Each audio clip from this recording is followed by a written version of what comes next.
దానికి ప్రభు నన్ను బలపరిచాడు.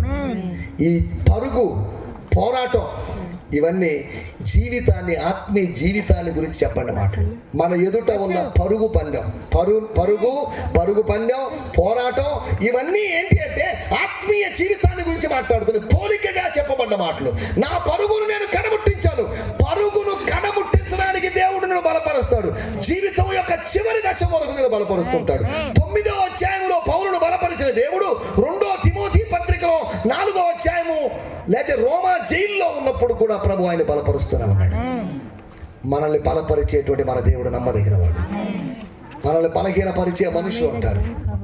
మన కుటుంబ సభ్యులు బలహీనపరుస్తారు, మన బంధుమిత్రాదులు బలహీనపరుస్తారు, మన సంస్థ వాళ్ళు, సహవాసం వాళ్ళు, మన ఊరోళ్ళు బలహీనపరుస్తారు. కానీ మనల్ని బలపరిచే దేవుడు ఉన్నాడు. స్తోత్రం. అందరం కలుసుకుందాం, చిన్న ప్రార్థన చేసుకుందాం. 4 సందర్భాలు పౌలును ప్రభు బలపరిచినట్టు సందర్భాలు.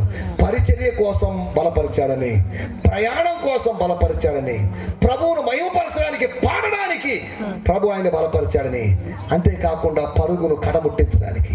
ఈ పరుగు మనం ఎప్పుడు కడముట్టిస్తామో తెలియదు. చివరి వరకు మనల్ని బలపరచాల్సినటువంటి దేవుడు. ఆ బలపరచు వారి ద్వారా మనము సమస్తము చేయగలము. ప్రార్థన చేసుకుందాం. స్తోత్రం.